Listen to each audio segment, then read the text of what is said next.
Hello दोस्तों, आप सभी का हमारे इस प्यारे YouTube channel the career vision classes की चैनल पर स्वागत है। आई होप आप लोग फिट एंड फाइन होंगे। तो आज हम अपने जो चैनल पे ये वीडियो जो क्रिएशन करने वाले हैं वो आप देख सकते हैं कि स्पीडी पब्लिकेशन की जो बुक है रेलवे भर्ती परीक्षा हेतु रेलवे सामान्य अध्ययन, जो कि विगत 31 वर्षों तक का हल प्रश्न पत्र सहित 1992 से 2024 के 2082 सेट्स दिए हुए हैं। इस बुक का मुख्य आकर्षण है भारतीय रेल एक परिचय, विश्व भारत का इतिहास, विश्व या भारत का भूगोल, भारतीय राज्य व्यवस्था, भारतीय अर्थव्यवस्था, सामान्य विज्ञान, भारत के राज्य, भारत एक परिचय, विश्व एक दर्शन, समसामयिक घटना चक्र। वही इस बुक में आगे जनसंख्या जो कि 2011 के बारे में भी चर्चा की गई है, हमारा सौर मंडल, क्षेत्रीय सामान्य अध्ययन, कंप्यूटर विज्ञान, मानव शरीर, कृषि एवं पशुपालन विज्ञान एवं प्रौद्योगिकी।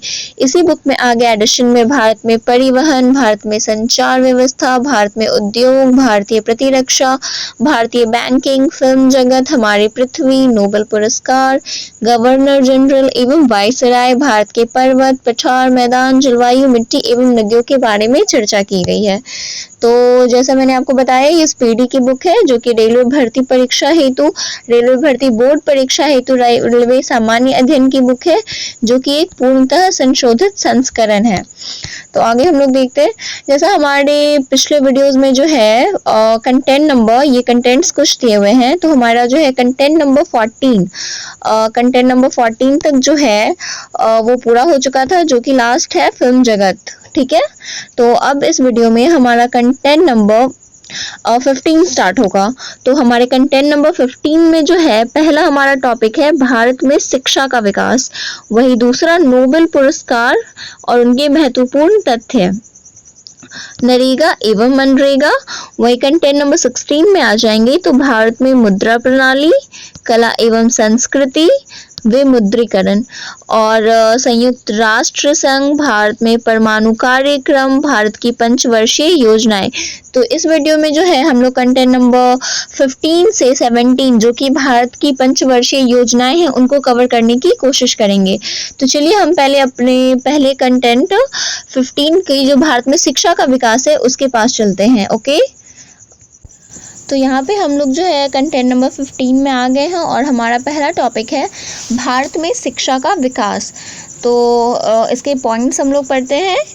देश के प्रथम शिक्षा मंत्री मौलाना अब्दुल कलाम आज़ाद थे। ठीक, शिक्षा पर प्रथम राष्ट्रीय नीति की घोषणा इंदिरा गांधी की सरकार ने 1968 में की थी। प्रथम राष्ट्रीय शिक्षा नीति कोठारी आयोग की रिपोर्ट जो कि 1964 से 66 तक था पर आधारित थी। दूसरी शिक्षा नीति की घोषणा राजीव गांधी ने 1986 में की थी। 1992 में पीवी नरसिम्हा राव ने सरकार ने इसमें संशोधन किया था। ठीक है, ऑपरेशन ब्लैक बोर्ड की शुरुआत जो है 1987 से 88 में की गई थी। 34 वर्षों के बाद तीसरी राष्ट्रीय शिक्षा नीति जो कि 2020 को नरेंद्र मोदी सरकार ने 29 जुलाई 2020 को घोषित किया था।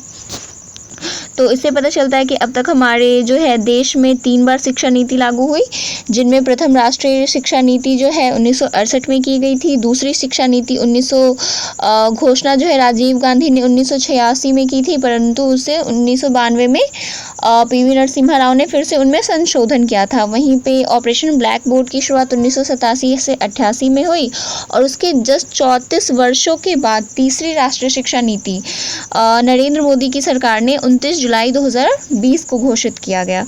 ठीक है, नई शिक्षा नीति 2020 जो है 5+3+3+4 शैक्षिक मॉडल पाठ्यक्रम प्रणाली पर आधारित है।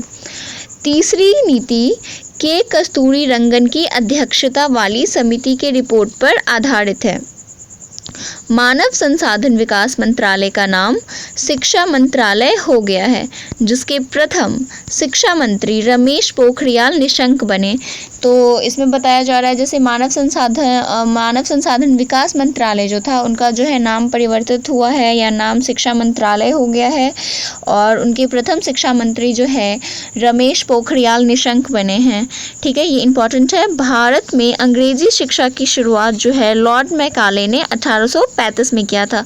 तो जो भी भारत में अंग्रेजी शिक्षा की शुरुआत हुई है वो लॉर्ड मैकाले ने जो है 1835 में किया था। आगे चलिए, आगे है 1854 में चार्ल्स वुड डिस्पैच को भारतीय शिक्षा का मैग्ना कार्टा कहा जाता है। ठीक है, तो चार्ल्स वुड डिस्पैच को जो है भारतीय शिक्षा का मैग्ना कार्टा कहा जाता है। शिक्षा में सुधार हेतु हंटर आयोग का गठन 1882 में, सैंडलर आयोग का गठन 1917 में हुआ। तो इसमें बताया जा रहा है कि शिक्षा में सुधार हेतु जो है हंटर आयोग का गठन जो है 1882 में हुआ था। वहीं पे सैंडलर आयोग का गठन जो है 1917 में हुआ था। भारत में आधुनिक शिक्षा के जन्मदाता चार्ल्स ग्रांट 1792 को माना जाता है। भारतीय विश्वविद्यालय आयोग का गठन 1902 में लॉर्ड कर्जन द्वारा किया गया था। देश का प्रथम खुला विश्वविद्यालय डॉक्टर B.R. अम्बेडकर विश्वविद्यालय हैदराबाद की स्थापना 26 अगस्त 1982 को हुई थी। इंदिरा गांधी खुला विश्वविद्यालय, जो कि इग्नू के नाम से जाना जाता है, की स्थापना 20 सितंबर 1985 को हुई थी। ठीक है, विश्वविद्यालय अनुदान आयोग UGC की स्थापना 1956 में हुई थी। वहीं पे NCERT की स्थापना 1961 को हुई थी। राष्ट्रीय साक्षरता मिशन की शुरुआत जो है 1988 में हुई थी। विश्व भारतीय विश्वविद्यालय की स्थापना रविंद्रनाथ टैगोर ने 1921 में की थी। देश का पहला IIT संस्थान जो है IIT खड़गपुर की स्थापना जो है 1951 में तथा प्रथम इंजीनियरिंग कॉलेज रुड़की की स्थापना 1847 में हुई थी। तो देश का जो भी पहला हमारा IIT संस्थान है वो IIT खड़गपुर है, जिसकी स्थापना 1951 में हुई। वहीं पे हमारा जो है इंजीनियरिंग कॉलेज जो है देश का प्रथम वो IIT रुड़की है, जिसकी स्थापना 1847 में हुई थी। फोर्ट विलियम कॉलेज की स्थापना 1800 ईस्वी में लॉर्ड वेलेस्ली ने कोलकाता में किया था। और भारत में शिक्षा का मौलिक अधिकार 1 अप्रैल 2010 को लागू हुआ। राष्ट्रीय शिक्षा दिवस 11 नवंबर को मनाते हैं। वहीं पे कोलकाता, मद्रास, मुंबई विश्वविद्यालय की स्थापना 1857 ईस्वी में की गई थी। वहीं आपको याद रखना चाहिए कि कोलकाता, मद्रास, मुंबई इनका हाई कोर्ट का स्थापना जो है वो 1862 में हुआ था। ठीक है, चलिए आगे देखते हैं। आगे हमारे कंटेंट में दूसरा जो है टॉपिक स्टार्ट हो गया, जो कि है नोबेल पुरस्कार से संबंधित। तो नोबेल पुरस्कार से संबंधित कुछ महत्वपूर्ण तथ्य देखते हैं हम लोग। नोबेल पुरस्कार स्वीडन के रसायनविद अल्फ्रेड बर्नार्ड नोबेल 1833 से 96 की पुण्यतिथि पर उनकी स्मृति में दिया जाता है। तो जो भी नोबेल पुरस्कार जो प्रदान किया जाता है वो एक स्वीडन के रसायनविद थे अल्फ्रेड बर्नार्ड नोबेल, उनकी पुण्यतिथि उनकी स्मृति में जो है नोबेल पुरस्कार दिया जाता है। अल्फ्रेड ने 1867 में डायनामाइट को खोजा था। ओके, ये इंपॉर्टेंट है। डायनामाइट को किसने खोजा था? तो अल्फ्रेड ने। इनकी याद में जो है इनकी पुण्यतिथि को नोबेल पुरस्कार दिया जाता है। नोबेल पुरस्कार की शुरुआत 1901 में हुई थी। वितरण जो है प्रति वर्ष 10 दिसंबर को स्टॉकहोम, स्वीडन तथा ऑस्लो, नॉर्वे में होता है। ठीक है, तो इससे पता चल रहा है कि पर ईयर जो है नोबेल पुरस्कार जो है वितरण 10 दिसंबर को होता है स्वीडन के स्टॉकहोम में तथा नॉर्वे के ऑस्लो में। नोबेल पुरस्कार 6 क्षेत्रों भौतिकी, रसायन, शरीर विज्ञान अथवा चिकित्सा, साहित्य, शांति एवं अर्थशास्त्र में दिया जाता है। अर्थशास्त्र के लिए नोबेल पुरस्कार स्वीडिश स्वेरिजेश रिक्स बैंक द्वारा अपनी 300वीं वर्षगांठ के उपलक्ष्य में वर्ष 1967 में आरंभ किया गया और वर्ष 1969 में पहली बार रांगरफ्रेश नॉर्वे एवं जैन टिनबर्जेन को हॉलैंड को प्रदान किया गया। ठीक है, तो इसमें कहा जा रहा है कि अर्थशास्त्र के लिए जो भी नोबेल पुरस्कार है वो 1967 में स्वेडिश रिक्सबैंक्स ने अपनी 300 वर्षगांठ के उपलक्ष्य में जो है वितरण किया था, जो कि पहले रांगरफ्रेश जो कि नॉर्वे से एवं जैन टिनबर्जेन हॉलैंड को प्रदान किया गया था। वहीं पे भारत से अमर्त्य सेन को वर्ष 1998 में अर्थशास्त्र कल्याण के लिए नोबेल पुरस्कार मिला था। The Royal Swedish Academy of Science भौतिकी और रसायन विज्ञान के लिए नोबेल पुरस्कार प्रदान करती है। ठीक है, तो दो royal Swedish Academy of science जो है वो फिजिक्स और केमिस्ट्री के क्षेत्र में जो नोबेल पुरस्कार प्रदान करती है। ओके, आगे देखते हैं। स्वीडिश अकेडमी ऑफ लिटरेचर साहित्य के लिए नोबेल पुरस्कार प्रदान करती है। बैंक ऑफ स्वीडन अर्थशास्त्र के लिए तथा नॉर्वे की संसद स्टॉर्टिंग शांति के लिए नोबेल पुरस्कार प्रदान करती है। तो इसमें बताया गया है कि स्वीडिश अकेडमी ऑफ लिटरेचर जो है हमारे साहित्य के लिए नोबेल पुरस्कार प्रदान करती है। वहीं पे Karolinska Chirurgical Institute, Karolinska Chirurgical Institute Sweden शरीर विज्ञान अथवा चिकित्सा के लिए नोबेल पुरस्कार प्रदान करती है। तो जो भी अलग अलग संस्थाएं हैं वो अलग अलग क्षेत्रों में जो है अलग अलग क्षेत्रों को नोबेल पुरस्कार देती हैं। ठीक है, तो भारत को पहला नोबेल साहित्य के क्षेत्र में 1913 में रविंद्रनाथ टैगोर पहले एशियाई को गीतांजलि के लिए दिया गया था।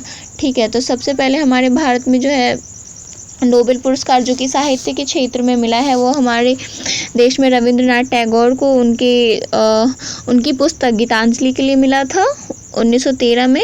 वहीं पे नोबेल पुरस्कार प्राप्त करने वाली पहली भारतीय महिला मदर टेरेसा थी, जिन्हें 1979 में शांति का नोबेल पुरस्कार मिला। ठीक है, तो पहली नोबेल पुरस्कार प्राप्त करने वाली पहली भारतीय महिला भी मदर टेरेसा थी, जिन्हें 1979 में शांति का नोबेल पुरस्कार मिला था। वही सबसे पहले साहित्य के क्षेत्र में जो है 1913 में रविंद्रनाथ टैगोर को नोबेल पुरस्कार मिला था। और ये जो है सिर्फ भारत में ही नहीं, ये पूरे एशियाई में पहले थे जिन्हें साहित्य के क्षेत्र में नोबेल पुरस्कार मिला था। ठीक है, नोबेल पुरस्कार प्राप्त करने वाले एकमात्र मुस्लिम प्रोफेसर अब्दुल कलाम थे। ठीक है, नोबेल पुरस्कार प्राप्त करने वाले एकमात्र मुस्लिम प्रोफेसर अब्दुल कलाम थे। विज्ञान में नोबेल पुरस्कार प्राप्त करने वाले प्रथम भारतीय सीवी रमन 1930 थे। ठीक है, तो सीवी रमन को जो है विज्ञान, आई थिंक इन्हें फिजिक्स के क्षेत्र में जो है सीवी रमन को मिला था नोबेल पुरस्कार 1930 में। ठीक है, नोबेल पुरस्कार जो है 2019 के तहत 9.0 मिलियन स्वीडिश क्रॉनर लगभग ठीक है, आगे देखते हैं हम लोग। आगे है हमारा कंटेंट नंबर 15 में ही नरेगा एवं मनरेगा से संबंधित कुछ महत्वपूर्ण तथ्य जानते हैं। तो नरेगा का जो है पूर्ण रूप राष्ट्रीय ग्रामीण रोजगार गारंटी अधिनियम national rural employment guarantee act है।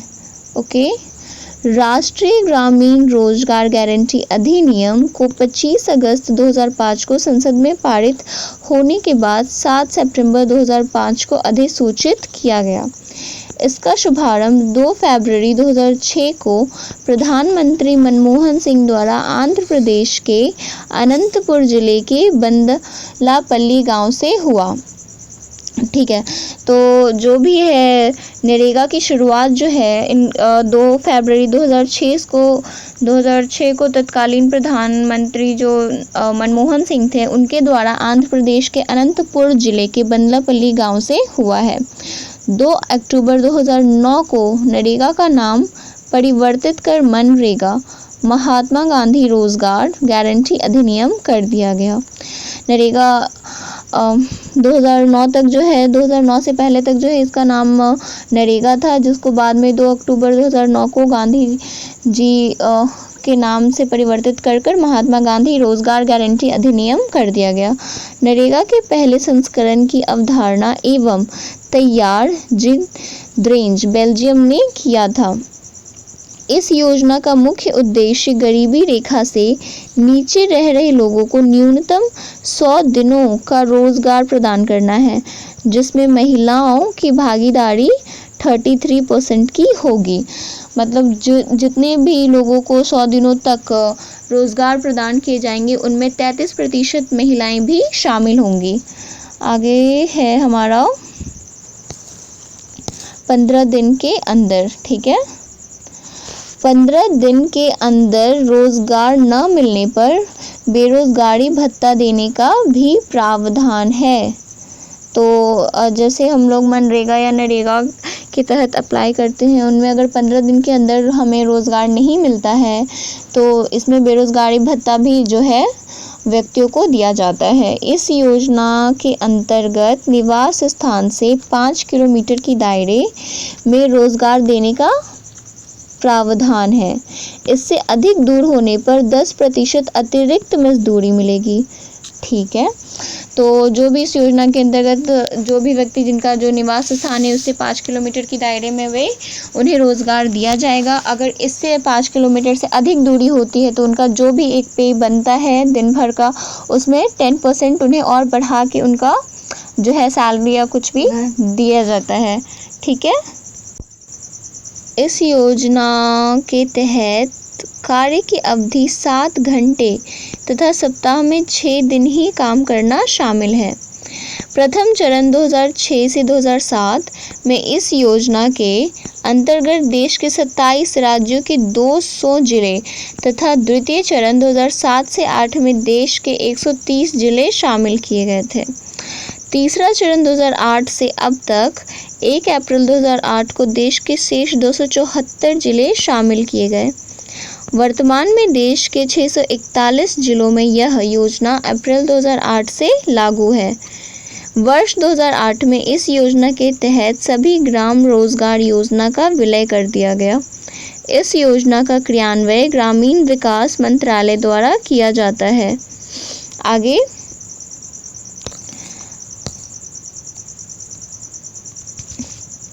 इस योजना के तहत केंद्र तथा राज्य सरकारों के मध्य 90:10 के अनुपात में वित्तीय सहयोग दी जाती है, ठीक है। मतलब इस योजना के तहत केंद्र तथा राज्यों के मध्य 90:10 के अनुपात में वित्तीय सहयोग दी जाती है। मतलब अगर 90% जो है केंद्र पे कर रहा है तो 10% जो है इसमें राज्य जो है पे करेगा। दोनों जो है इस अनुपात में 90:10 में जो है सहयोग करेंगे, ठीक है। आगे है मनरेगा के अंतर्गत मजदूरी एवं सामग्री पर राशि का व्यय का अनुपात 60:40 है। मनरेगा का गठन मिहिर शाह कमेटी द्वारा हुआ है। वर्ष 2015 में विश्व बैंक ने मनरेगा को वैश्विक स्तर का सबसे बड़ा रोजगार कार्यक्रम कहा है। मनरेगा की कार्यात्मक इकाई ग्राम पंचायत तथा लाभ प्राप्तकर्ता परिवार है, ठीक है। आगे हम लोग आ जाते हैं कंटेंट नंबर 16 में। हमारा कंटेंट नंबर 16 में पहला टॉपिक है भारत में मुद्रा प्रणाली। भारतीय मौद्रिक व्यवस्था की इकाई रुपया है। जैसा कि हम सभी जानते हैं हमारा जो भी करेंसी है उसका नाम जो है रुपया है। आरबीआई की मौद्रिक नीति का नाम नीतिगत दस्तावेज है। भारत में सर्वप्रथम पत्र मुद्रा का चलन 1806 में तथा कागजी मुद्रा जो कि करेंसी के नाम से है का प्रचलन 1861 में हुआ था। भारत में दशमलव मुद्रा प्रणाली 1 अप्रैल 1957 से प्रारंभ हुई। मुद्रा का अवमूल्यन 3 बार 1949, 1966 तथा 1991 में हुआ। भारत में सिक्कों की टकसाल मुंबई जो कि 1830 में, हैदराबाद 1903 में, कोलकाता 1950 में तथा और नोएडा 1989 में है। करेंसी नोट प्रेस जो कि नासिक महाराष्ट्र में है 10, 50, 100, 500 मूल्य के बैंक नोट छापती है। देवास जो कि मध्य प्रदेश में है स्थित बैंक नोट प्रेस 20, 50, 100, 500 मूल्य वर्ग के नोट छापती है। ठीक है, इनमें जो है नासिक और महाराष्ट्र में जो है जो भी नोट प्रेस का ये है वो 10 की भी नोट छापती है और 50, 100, 500 के छापती है। वहीं पर देवास जो मध्य प्रदेश में है वह 20, 50, 100 और 500 के छापते हैं। मतलब नासिक में जो है 10 के नोट छपते हैं परंतु 20 के नहीं, वही देवास में 20 के छपते हैं परंतु 10 के नहीं। वहीं पे बैंक और करेंसी नोट कागज तथा नॉन जुडिशियल स्टैम्प पेपर की छपाई में प्रयोग होने वाले कागज का उत्पादन सिक्योरिटी पेपर मिल होशंगाबाद मध्य प्रदेश में होता है। मतलब जो भी हमारे करेंसी या नोट के लिए जो भी कागज और या स्टैम्प पेपर के लिए छपाई में जो भी प्रयुक्त होने वाला कागज है उसका उत्पादन सिक्योरिटी पेपर मिल होशंगाबाद मध्य प्रदेश में होता है। तो होशंगाबाद मध्य प्रदेश याद रखना ये ज़रूरी है। वहीं पे 1 रुपये के नोट और उससे कम राशि के करेंसी या सिक्के वित्त मंत्रालय जारी करता है। मतलब एक रुपये तक या 1 रुपये से कम तक जो है उसके सारे जो है प्रचलन वो वित्त मंत्रालय करता है। वही 1 रुपये से अधिक राशि के नोट और सिक्के RBI द्वारा जारी किए जाते हैं। ठीक है, 1 से अधिक जो भी सिक्के और नोट है वो RBI जो कि हमारा केंद्रीय bank reserve bank of India है वो जारी करता है। आगे देखते हैं, आगे है हमारा, एक सेकेंड,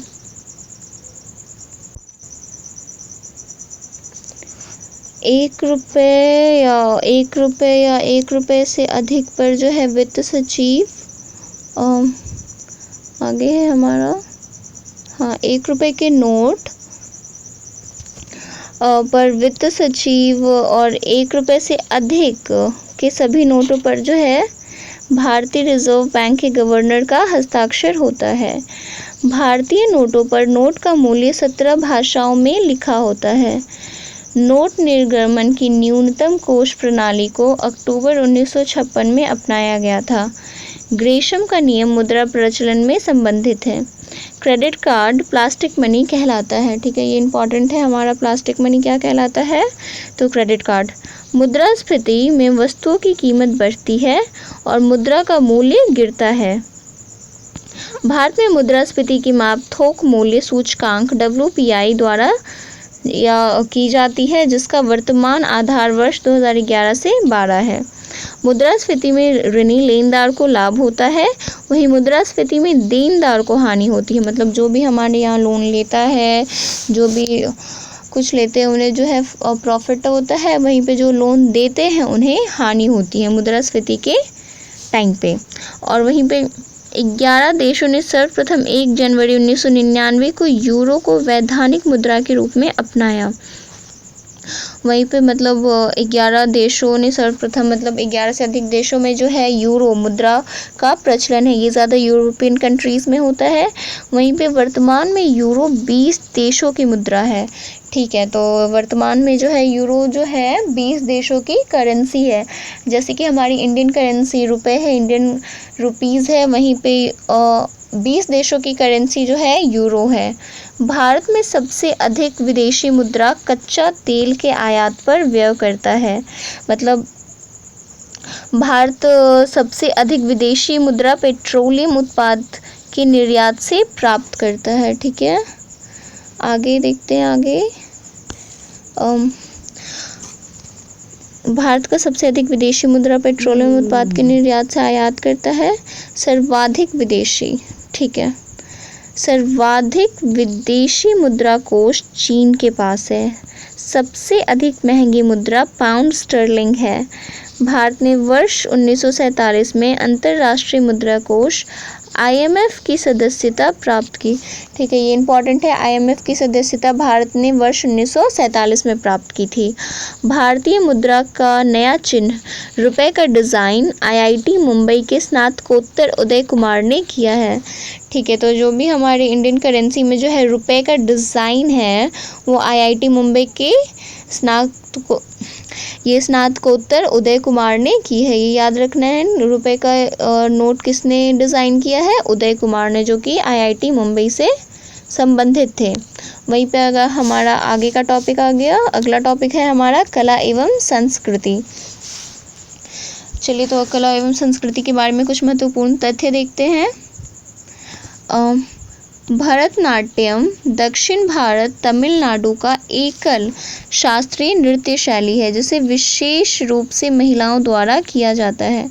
तो भरतनाट्यम जो है वो दक्षिण भारत तमिलनाडु से संबंधित है, जो कि विशेषतः महिलाओं द्वारा किया जाता है।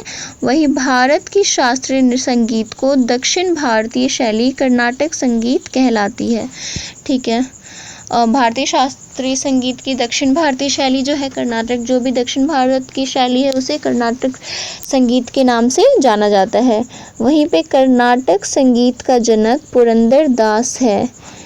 त्यागराज, मुथुस्वामी तथा श्याम शास्त्री कर्नाटक संगीत के त्रिरत्न कहलाते हैं। ठीक है, कर्नाटक संगीत जो कि दक्षिण भारतीय संगीत शैली है उनमें त्यागराज, मुथुस्वामी तथा श्याम शास्त्री जो है कर्नाटक संगीत के त्रिरत्न कहलाते हैं। भरतनाट्यम के प्रमुख घराना है मैसूर, तंजौर, कांचीपुरम एवं पांडनलूर। लीला सैमसन, मृणालिनी, साराभाई, यामिनी, कृष्णमूर्ति भरतनाट्यम के कलाकार हैं। तो अगर आपसे कोई पूछे कि भरतनाट्यम के कुछ मेन जो है कलाकार, उनका क्या क्या नाम है, तो उनमें लीला सैमसन, मृणालिनी, साराभाई, यामिनी, कृष्णमूर्ति भरतनाट्यम ये प्रमुख कलाकार हैं। कथकली जो है केरल का प्रमुख शास्त्रीय नृत्य है। कथकली की गीतों की भाषा मलयालम है। कथक उत्तर भारत का शास्त्रीय नृत्य है, जो कि मेनली उत्तर भारत, उत्तर प्रदेश में फेमस है कथक। वहीं पे पंडित लच्छू महाराज, एक सेकेंड, वहीं पे आगे है हमारा पंडित लच्छू महाराज, जो पंडित बिरजू महाराज, सितारा देवी कथक के प्रमुख कलाकार हैं। ठीक है, पंडित लच्छू महाराज, पंडित बिरजू महाराज, सितारा देवी, ये कथक जो कि एक उत्तर भारत नृत्य शैली है के प्रमुख कलाकार हैं। कुचिपुड़ी आंध्र प्रदेश का शास्त्रीय नृत्य है। वलत्तोल नारायण मेनन, आनंद शिवरामन, कृष्णकुट्टी कथकली के कलाकार हैं। ओडिसी ओडिशा का शास्त्रीय नृत्य है। सोनल मानसिंह, केलुचरण महापात्र, डोना गांगुली का संबंध ओडिसी नृत्य से है। तो ओडिसी नृत्य के प्रमुख कलाकार जो हैं सोनल मानसिंह है, केलुचरण महापात्र है, डोना गांगुली आदि हैं। भारतीय शास्त्रीय नृत्य में 9 रस होते हैं। मोहिनीअट्टम केरल का शास्त्रीय नृत्य है। यक्षगान कर्नाटक का प्रमुख लोक नृत्य है। मयूरभंज का छाव युद्ध संबंधी नृत्य है। यक्षगान में नृत्य और गान का संगम होता है। जात्रा पश्चिम बंगाल का लोक नृत्य है। सबसे पुराना या प्राचीनतम वाद्य यंत्र वीणा है। ठीक है, सबसे पुराना और वीणा है वाद्य यंत्र। आगे राग भैरवी प्रातःकाल गाया जाता है।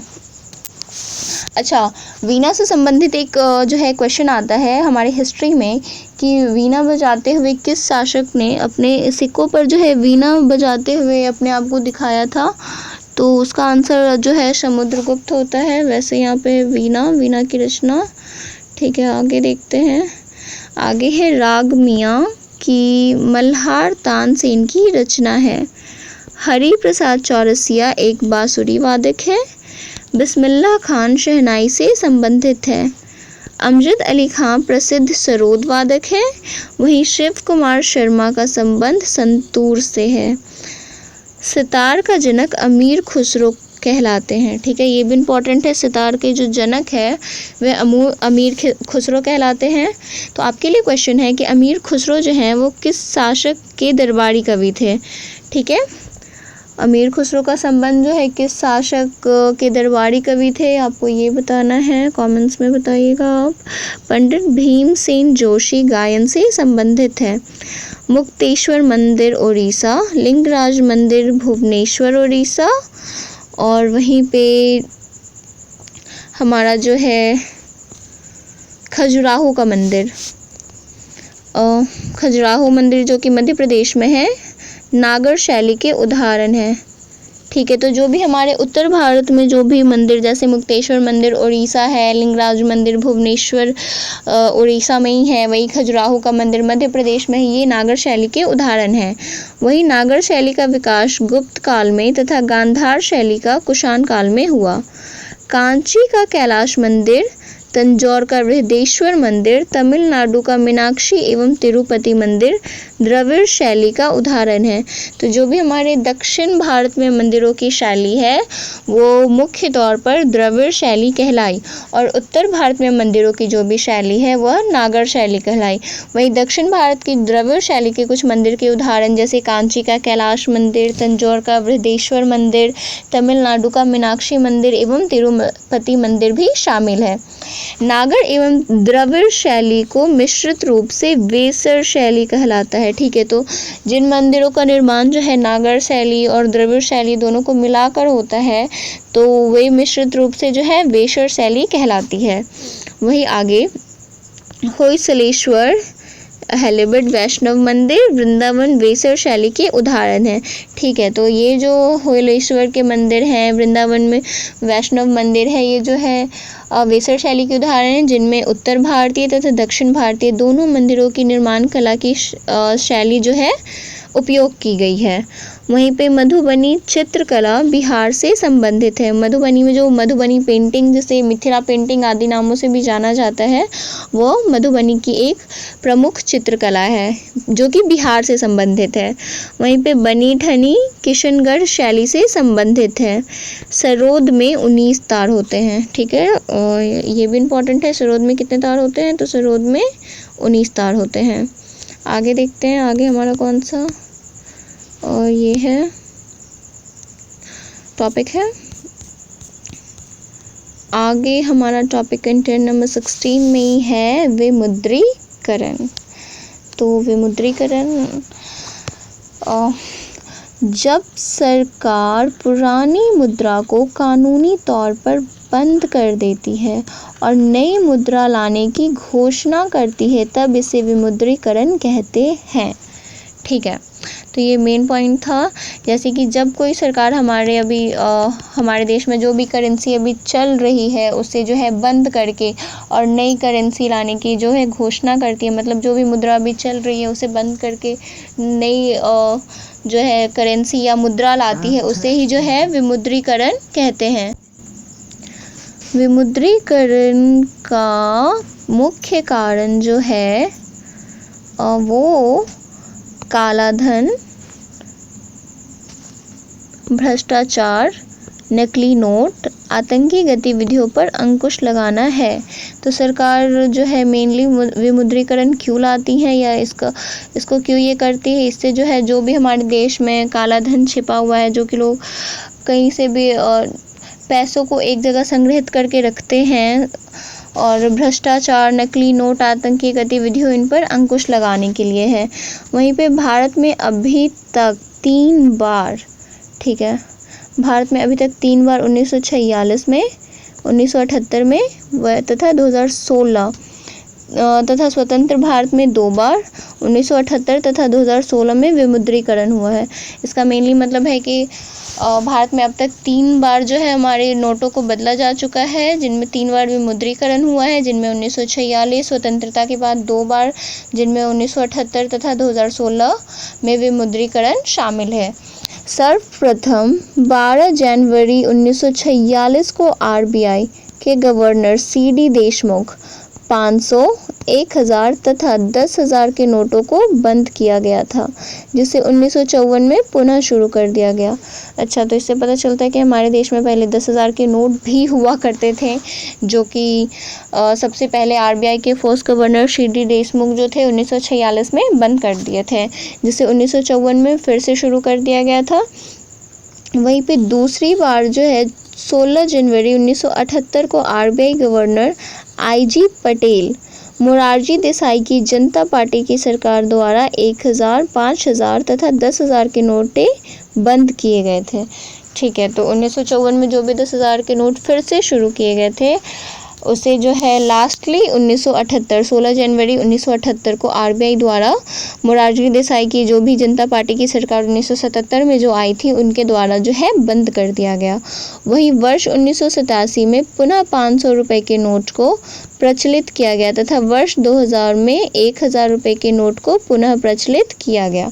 ठीक है, तो 1987 में फिर से पुनः 500 और 1000 के नोट आए, जिसे मुझे लगता है 2016 में फिर बंद कर दिया गया था। आगे देखते हैं। हाँ, तीसरी बार। ठीक है, तीसरी बार आ गया। तीसरी बार 8 नवंबर 2016 को पीएम नरेंद्र मोदी द्वारा 500 व 1000 रुपये के नोट को जो है बंद किया गया था, या कह सकते हैं तीसरी बार 2016 को पीएम नरेंद्र मोदी द्वारा 500 1000 रुपये के नोट का विमुद्रीकरण किया गया तथा सरकार ने इसके बदले 500 व 2000 के नए नोट जारी किए। 8 नवंबर 2016 को विमुद्रीकरण के समय आरबीआई के गवर्नर उर्जित पटेल थे। ठीक है, तो जो भी 2016 में विमुद्रीकरण हुआ, जो भी पुराने 500 और 1000 के नोट बंद किए गए, उस समय आरबीआई के तत्कालीन गवर्नर जो थे वो उर्जित पटेल थे। वहीं 30 जून 2011 को 1 पैसा, 2 पैसा, 5 पैसा, 10 पैसा, 20 पैसा, 25 पैसा के सिक्के बंद किए गए थे। ठीक है, तो 2011 से पहले 1 पैसा, 2 पैसा, 5 पैसा, 10 पैसा, 20 पैसा, 25 पैसा भी चलते थे, जो कि 30 जून 2011 के बाद बंद कर दिए गए। विमुद्रीकरण देश की अर्थव्यवस्था को प्रकाशित कर देगा, यह आदर्श वाक्य नरेंद्र मोदी का है। ठीक है, तो किनके द्वारा, ये भी क्वेश्चन पूछ सकता है कि किनके द्वारा कहा गया या किनका ये वाक्य है कि विमुद्रीकरण देश की अर्थव्यवस्था को प्रकाशित कर देगा, तो वह है नरेंद्र मोदी का। वहीं 2000 रुपये के नोट भारतीय रिजर्व बैंक नोट मुद्रण private limited BRBNMPL Mysore Karnataka में छपती है। जो भी 2000 की नोट है वो कहाँ छपती है? BRBNMPL पे मैसूर कर्नाटक में छपती है। 1944 में रिजर्व बैंक ने नोटों में पहली बार सुरक्षा धागा एवं वाटरमार्क का प्रयोग किया। वर्ष 1949 में स्वतंत्र भारत का पहला नोट 1 रुपये की मुद्रा में छापा गया था। ठीक है, वर्ष 1949 में मतलब आज़ादी के बाद जो भी भारत का पहला नोट छपा वह 1 रुपये की मुद्रा में छापा गया था। 10,000 रुपये के नोट को सर्वप्रथम 1938 में रिजर्व बैंक ऑफ इंडिया द्वारा प्रचलित किया गया था। ठीक है, आगे देखते हैं। प्रचलित किया गया था 19 मई 2023 को आरबीआई ने क्लीन नोट पॉलिसी के तहत 2000 रुपये के नोट को वापस लेने की घोषणा की। 2000 रुपये का पहला नोट वर्ष 2016 में जारी किया गया। Reserve bank of India act 1934 के तहत आरबीआई के सिर्फ 10,000 रुपये तक के नोट तथा 1,000 रुपये मूल्य वर्ग तक के सिक्के जारी कर सकता है। विमुद्रीकरण पर प्रस्ताव स्वीकार करने वाला देश का पहला राज्य छत्तीसगढ़ है। ठीक है, इससे ये पता चलता है कि हमारा रिजर्व बैंक ऑफ इंडिया है, ज़्यादा से ज़्यादा 10,000 रुपये के नोट तक छाप सकते हैं। वहीं पे सिक्कों में जो है उनका मूल्य 1,000 तक रख सकते हैं। ठीक है, आगे देखते हैं। हमारा कंटेंट नंबर 17 चलते हैं। तो कंटेंट नंबर 17 में आ गए। 17 का हमारा पहला टॉपिक जो है वह है संयुक्त राष्ट्र संघ। तो संयुक्त राष्ट्र संघ के कुछ महत्वपूर्ण तथ्यों को देखते हैं। जैसे पहला पॉइंट है संयुक्त राष्ट्र संघ, जो कि यूएनओ यूनाइटेड नेशंस ऑर्गेनाइजेशंस के नाम से भी जाना जाता है, की स्थापना 24 अक्टूबर 1945 को हुई थी, जिसका उद्देश्य विश्व शांति एवं सुरक्षा बनाए रखना है। यूएनओ का मुख्यालय अमेरिका के न्यूयॉर्क शहर के मैनहट्टन द्वीप पर 17 एकड़ जमीन पर 39 मंजिल का है, जिसके लिए भूमि जॉन डी रॉकफेलर ने दान में दी थी। ठीक है, तो यूएनओ जो है पता होना चाहिए कि आपको द्वितीय जो है विश्व युद्ध है उसके बाद बना था 24 अक्टूबर 1945 को, जिसका मुख्य जो उद्देश्य है वो विश्व की शांति एवं सुरक्षा बनाए रखना है। इसका मुख्यालय न्यूयॉर्क में है। वहीं पे ये एक पॉइंट है कि जॉन डी रॉकफेलर ने दान में किया था ये 17 एकड़ की ज़मीन, जहाँ भी इसका मुख्यालय है न्यूयॉर्क में 39 मंजिल का। वहीं पे संयुक्त राष्ट्र नाम अमेरिकी राष्ट्रपति फ्रैंकलिन डी रूजवेल्ट ने दिया था। तो यूएनओ का जो नाम है संयुक्त राष्ट्र, वह अमेरिकी राष्ट्रपति फ्रैंकलिन डी रूजवेल्ट ने दिया था। वहीं यूएनओ दिवस 24 अक्टूबर को मनाया जाता है। यूएनओ दिवस जो है 24 अक्टूबर को मनाया जाता है क्योंकि इसी दिन इसका जो है स्थापना हुआ था। यूएनओ की वर्तमान सदस्य देशों की संख्या 193 है, जिसका 193 देश दक्षिण सूडान बना है, जो कि साउथ सूडान बना है। अभी हाल ही फिलहाल में ये जो है देश यूएनओ से जुड़ा है, साउथ सूडान। वहीं भारत यूएनओ का सदस्य वर्ष 1945 से ही है। यूएनओ के संविधान चार्टर हैं, जिसमें कुल 111 अनुच्छेद तथा 19 अध्याय हैं। तो इससे पता चलता है कि यूएनओ का जो भी संविधान है उसे चार्टर कहा जाता है, जिनमें कुल 111 अनुच्छेद आर्टिकल्स हैं, वहीं पे 19 अध्याय हैं। यूएनओ की अधिकृत 6 भाषाओं अंग्रेजी, फ्रेंच, चीनी, अरेबियन, रूसी तथा स्पेनिश में अंग्रेजी एवं फ्रेंच कार्यकारी भाषाएं हैं। मतलब यूएनओ की अधिकृत भाषाएं 6 हैं, जिसमें अंग्रेजी है, फ्रेंच है, चाइनीज़ है, अरेबियन अरबी है, रशियन है, स्पेनिश है। इनमें जो कार्यकारी जो कि मतलब ऑफिशियल लैंग्वेजेस हैं वो अंग्रेजी, इंग्लिश एवं फ्रेंच है। वहीं पे यूएनओ की कार्यपालिका को सुरक्षा परिषद तथा व्यवस्थापिका को महासभा कहते हैं, और महासभा इसका एक बड़ा अंग भी है। और उसके आगे देखते हैं, सुरक्षा परिषद में कुल 15 सदस्य होते हैं, जिनमें 5 स्थायी तथा 10 अस्थायी होते हैं। ठीक है, तो सुरक्षा परिषद में टोटल 15 सदस्य होते हैं, जिसमें 5 स्थायी सदस्य और वही 10 अस्थायी सदस्य होता है, जिसमें भारत भी एक अस्थायी सदस्य है। वही आगे इसमें आगे है अस्थायी सदस्यों का कार्यकाल। ठीक है, अस्थायी सदस्यों का कार्यकाल 2 वर्ष का होता है। सुरक्षा परिषद के 5 स्थायी सदस्य हैं अमेरिका, ब्रिटेन, चीन, फ्रांस एवं रशिया। तो वही मैंने बताया, जो भी 15 सदस्य उनमें 5 जो स्थायी सदस्य हैं उनमें अमेरिका है, ब्रिटेन है, चीन है, फ्रांस है एवं रशिया है। सुरक्षा परिषद दुनिया का पुलिसमैन कहलाता है। ये इंपॉर्टेंट है, अगर आपसे पूछा जाए कि दुनिया का पुलिसमैन जो है वो किसे कहते हैं, तो वही सिक्योरिटी काउंसिल सुरक्षा परिषद को कहते हैं। यूएनओ का सुरक्षा परिषद, यूएनओ का अंग है सुरक्षा परिषद, उसी को दुनिया का पुलिसमैन कहते हैं। वहीं पे सर्वप्रथम वीटो का प्रयोग अमेरिका ने मार्च 1971 में रोडेशिया के प्रश्न पर किया था।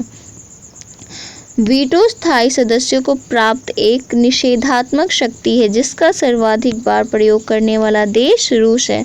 तो वीटो, जैसा कि आप लोग जानते हैं, वीटो जो है सिर्फ स्थायी सदस्यों के पास ही है, जो कि अगर मान लीजिए कि 5 स्थायी सदस्य हैं, अगर उन्हें कोई टॉपिक दिया गया है, तो अगर 4 सदस्य ने उस टॉपिक पे अग्री किया है, वही अगर एक 5वां सदस्य है, उनके पास वीटो की शक्ति है, अगर उन पे वो अग्रीमेंट उनको स्वीकार नहीं है तो वो इसे नकार सकते हैं, तो वो अग्रीमेंट पूरी तरीके से नकार दिया जाएगा, क्योंकि वीटो शक्ति है उनके पास। ठीक है, आगे देखते हैं। आगे संयुक्त राष्ट्र संघ के प्रमुख 6 अंग 6 हैं। ठीक है, संयुक्त राष्ट्र संघ के प्रमुख अंग 6 हैं। यूएनओ की प्रथम बैठक 10 जनवरी 1946 को लंदन में तथा महासभा की पहली बैठक अक्टूबर 1952 में हुई थी। यूएनओ का प्रधान महासचिव होता है। ठीक है, जो भी अभी यूएनओ में महासचिव हैं अभी वर्तमान में, आई थिंक यूएनओ के महासचिव एंटोनियो गुटरेस है। वहीं पे यूएनओ के प्रथम महासचिव रिग वैली जो कि नॉर्वे से थे। प्रथम एशियाई महासचिव युथान वर्मा जो कि अभी म्यांमार में है, वहाँ से थे। तो यूएनओ के सबसे पहले महासचिव रिग वैली हो गए जो कि नॉर्वे से थे। वहीं पे फर्स्ट एशियाई महासचिव युथान वर्मा से थे। वहीं संयुक्त राष्ट्र के वर्तमान 9वें महासचिव एंटोनियो गुटरेस जो कि पुर्तगाल से हैं। अंतर्राष्ट्रीय न्यायालय की स्थापना 3 अप्रैल 1946 को हेग नीदरलैंड में हुई है। ठीक है, जैसे पूछा जाएगा कि अंतर्राष्ट्रीय न्यायालय की जो है मुख्यालय कहाँ है, तो जो है द हेग में है जो कि नीदरलैंड में है। वहीं पर अंतर्राष्ट्रीय न्यायालय में न्यायाधीशों की संख्या 15 है जिनका कार्यकाल 9 वर्षों का होता है। संयुक्त राष्ट्र संघ की प्रथम महिला अध्यक्ष श्रीमती विजयलक्ष्मी पंडित 1953 थी। ठीक है, तो संयुक्त राष्ट्र संघ की जो है प्रथम महिला अध्यक्ष जो बनी थी वो हमारे भारत देश से ही हमारे पंडित जवाहरलाल नेहरू जो कि प्रथम प्रधानमंत्री थे भारत की, उनकी बहन श्रीमती विजयलक्ष्मी पंडित 1953 में बनी थी। वहीं पे यूएनओ में सर्वप्रथम हिंदी में भाषण देने वाले प्रथम व्यक्ति अटल बिहारी वाजपेयी जी थे। वहीं पे यूएनओ दिवस पर साधारण सभा में अपना कार्यक्रम प्रस्तुत करने वाली प्रथम भारतीय महिला MS सुब्बलक्ष्मी जो कि 1966 में की थी हैं। चलिए आगे दूसरा टॉपिक देखते हैं। हमारा यूएनओ का टॉपिक जो भी महत्वपूर्ण तथ्य थे वो खत्म हुआ। अब आगे हमारा टॉपिक है भारत में परमाणु कार्यक्रम। चलिए इनके कुछ इम्पोर्टेंट टॉपिक्स देखते हैं। भारत में परमाणु ऊर्जा की आयोग की स्थापना जो है 10 अगस्त 1948 में हुई जिसके प्रथम अध्यक्ष डॉक्टर होमी जहांगीर भाभा थे। भारत में परमाणु ऊर्जा कार्यक्रमों का पिता होमी जहांगीर भाभा को कहा जाता है क्योंकि इनमें साफ साफ है कि भारत में परमाणु ऊर्जा आयोग की स्थापना जो है 10 अगस्त 1948 को हुई थी। इनके प्रथम अध्यक्ष डॉक्टर होमी जहांगीर भाभा ही थे। भारतीय मिसाइल कार्यक्रम के जनक डॉक्टर APJ अब्दुल कलाम को कहा जाता है। Of course missile man of India APJ Abdul Kalam यह भारत के जो है राष्ट्रपति भी रह चुके हैं। आई थिंक 11वें क्रम के राष्ट्रपति थे ये। वहीं पे परमाणु ऊर्जा विभाग की स्थापना अगस्त 1954 में हुई थी जिसके सभी कार्यक्रम प्रधानमंत्री के तत्वाधान में किए जाते हैं। भारतीय नाभिकीय ऊर्जा निगम NPCIL भारतीय नाभिकीय ऊर्जा निगम NPCIL की स्थापना 1987 में तथा परमाणु ऊर्जा नियामक बोर्ड की स्थापना 1983 में हुई। विश्व का पहला परमाणु बिजली घर रूस में स्थापित किया गया था। ठीक है, विश्व का सबसे पहला जो है परमाणु ऊर्जा घर कहाँ किया गया था स्थापित? रशिया में। देश का पहला परमाणु रिएक्टर अप्सरा की शुरुआत 4 अगस्त 1956 को हुआ। भारत ने पहला परमाणु विस्फोट 18 मई 1974 को राजस्थान के पोखरण में किया था। ठीक है, भारत ने पहला जो है अपना परमाणु जो है परीक्षण कह लीजिए वो जो है 18 मई 1974 को राजस्थान के पोखरण जिले में किया था। वहीं पे 24 वर्ष बाद 1998 में 11 मई को 3 व 13 मई को 2 भूमिगत परमाणु परीक्षण किया। प्रथम भारतीय उपग्रह आर्यभट्ट को 19 अप्रैल 1975 को सोवियत संघ रूस की जो है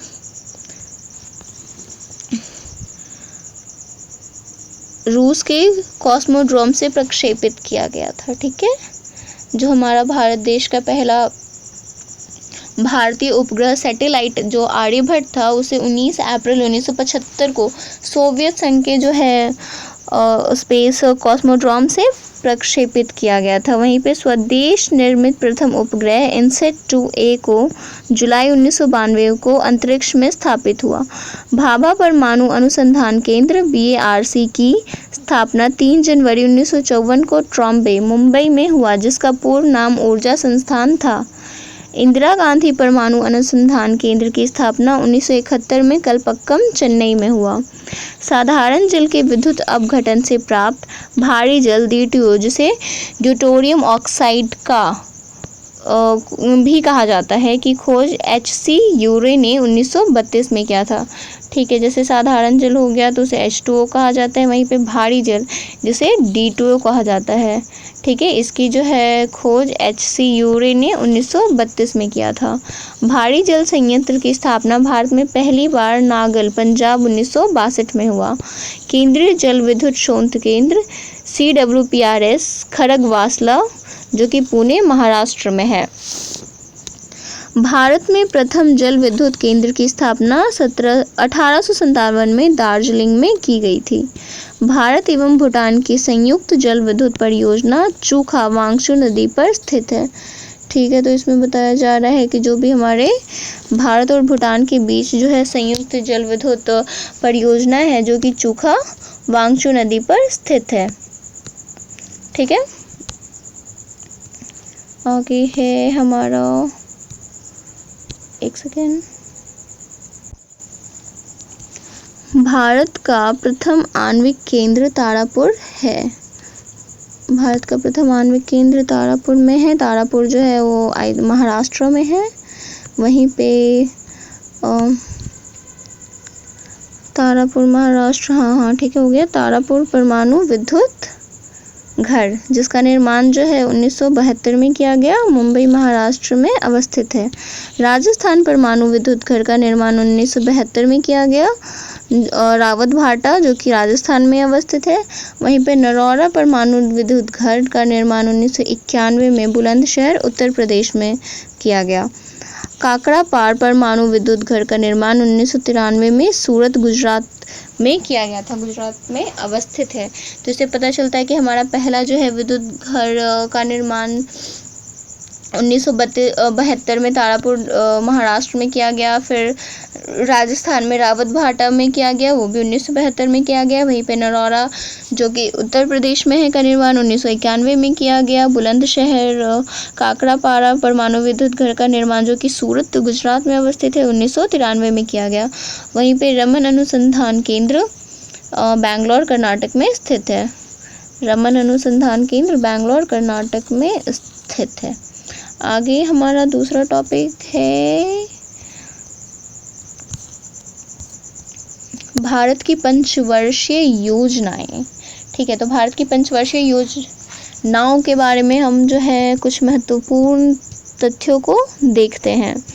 तो पहला इसका पॉइंट है, भारत में पंचवर्षीय योजना रूस से प्रेरित है। ठीक है, तो भारत में जो भी पंचवर्षीय योजनाओं का आइडिया जो लिया गया है वो रशिया से लिया गया है। योजनाओं को अंतिम स्वीकृति अनुमोदन राष्ट्रीय विकास परिषद प्रदान करता है। ठीक है, तो जो भी पंचवर्षीय योजनाएं लागू होती हैं उनका जो है अनुमोदन जो प्रदान करता है वो राष्ट्रीय विकास परिषद करता है, जिसकी स्थापना जो है 1952 में की गई थी और इसके अध्यक्ष जो है भारत के प्रधानमंत्री होते हैं। पहली योजना 1951 से 56 हैरोल्ड डोमर मॉडल पर आधारित थी, जिसमें कृषि को सर्वोच्च प्राथमिकता प्रदान की गई थी। ठीक है, तो पहला जो हमारा मॉडल हैरोल्ड डोमर मॉडल पर आधारित था, जिसमें कृषि को प्रमुखता दी गई थी। तो हमारे पहले पंचवर्षीय योजना 1951 से 56 में कृषि को प्रमुखता दी गई थी।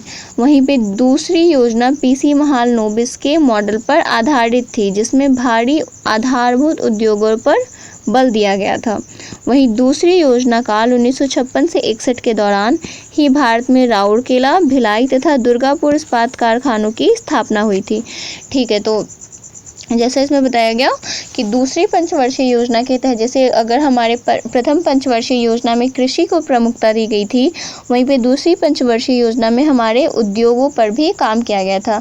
तो इन्हीं उद्योगों के कारण जो है हमारे 3 जो है राउरकेला, भिलाई तथा दुर्गापुर इस्पात कारखानों की भी स्थापना अलग अलग देशों की सहायता से हुई थी।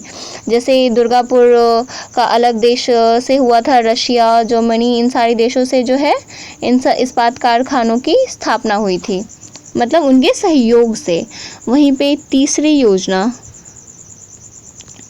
योजना सैंडी, चक्रवर्ती और महालनोबिस मॉडल पर आधारित थी, जिसमें आत्मनिर्भरता पर बल दिया गया। ठीक है, तीसरी योजना किस पे, सैंडी, चक्रवर्ती और महालनोबिस मॉडल पर आधारित थी। बोकारो स्टील प्लांट की स्थापना तृतीय पंचवर्षीय योजना काल में हुई। वहीं पे सर्वाधिक असफल योजना तृतीय योजना 1961 को 66 को माना जाता है, जिसका मुख्य कारण भारत चीन युद्ध जो कि 1962 में हुआ था, भारत पाक युद्ध जो कि 1965 में हुआ था और भयंकर सूखा था।